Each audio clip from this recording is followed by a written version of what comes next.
ஆதி பாரதி சீனு நாளைக்கு வேறு level episode வந்திருக்குன்னே சொல்லலாம்.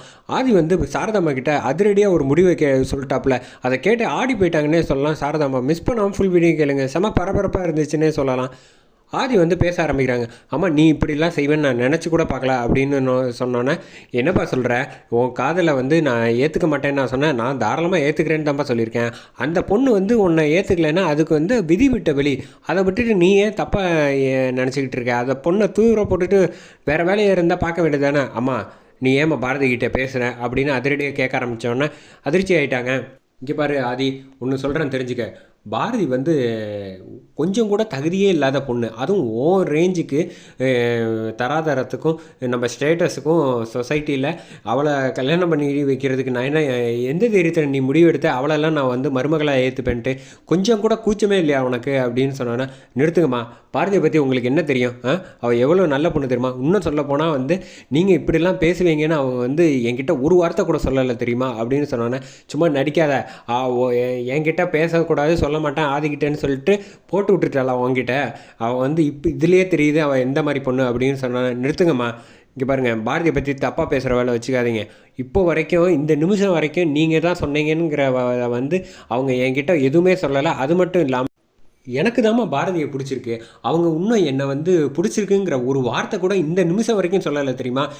காரணம் என்னென்னா, எல்லோரும் இந்த மாதிரிலாம் பேசுவீங்கன்னு. பாரதி பாவமாக சின்ன வயசுலேயே எல்லாத்தையும் இழந்துட்டு எவ்வளோ கஷ்டப்பட்டுக்கிட்டு இருக்காங்க தெரியுமா அப்படின்னோடனே, கேசவனை பார்த்துட்டு, நம்பிக்கை துரோகி, நீ தான் சொல்லியிருக்கியா அப்படின்னு சொன்னோன்னே, நீ சொல்லிட்டா நடந்துருமா? இங்கே பாரு ஆதி, ஒன்று தெரிஞ்சுக்க, அவளெல்லாம் எந்த ஜென்மத்திலையும் நான் ஏற்றுக்குப்பேன்னு எந்த தைரியத்தில் நீ உன் மனசில் ஆசையை விதைச்சி வச்சுருக்க?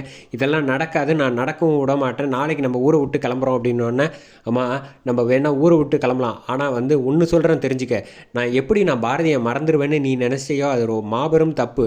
ஒன்று புரிஞ்சுக்கம்மா, நீ எனக்கு எவ்வளோ முக்கியமோ அதே அளவுக்கு எனக்கு பாரதியும் தமிழ் மேலேயும் எனக்கு முக்கியம். அவ்வளோ உயிராக இருக்கேன், அதை புரிஞ்சுக்க.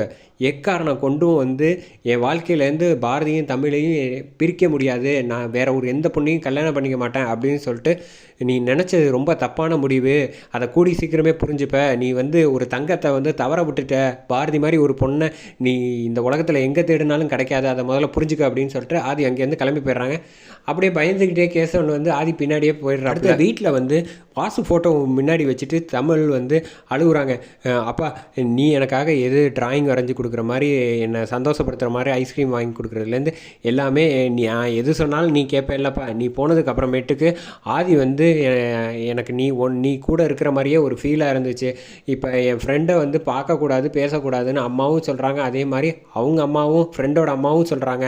இனிமேல் எங்களை பிடிக்கலையா என்னையும் அம்மாவையும், நான் என்ன பண்ணுறதுனே தெரில, எனக்கு நீ தான் வந்து துணையாக இருக்கணும் அப்படின்னு வாசு ஃபோட்டோவை பார்த்து அழுதுகிட்டு இருக்காங்க. அதுக்கு அடுத்தது வந்து ரத்னம் வந்து ஹாலில் உட்காந்துட்டு இருக்காப்புல. அப்போ கரெக்டாக வந்து மரகதம் வராங்க. வந்தோடனே பேசலாம் அப்படின்ட்டு ரத்னம் கிட்ட வந்து கல்யாணத்தை பற்றி, கல்யாணத்தை பற்றி பேசலான்ட்டு வர்றப்ப, என்ன பேச வர்றப்பற வழக்கம் போல் தானே சரின்னு டக்குன்னு எந்திரிச்சு போயிடுறாங்க. என்ன இது கல்யாணத்தை பற்றி பேசலான்னு டக்குன்னு வந்தாலே இந்த மனுஷன் வந்து புரிஞ்சுக்கிட்டு நவுந்து போயிடுறாரு. நம்ம இதை பற்றி தான் பேச போகிறோன்னு எப்படி தான் இவருக்கு தெரியுதோ தெரியலையோ அப்படின்னு யோசிச்சுக்கிட்டு புலம்பிக்கிட்டு இருக்காங்க. நம்ம அந்த சமயத்தில் கரெக்டாக வந்து வந்துடுறாங்க. வந்தோன்னே அம்மா கிட்ட வந்து பேச ஆரம்பிக்கிறாங்க.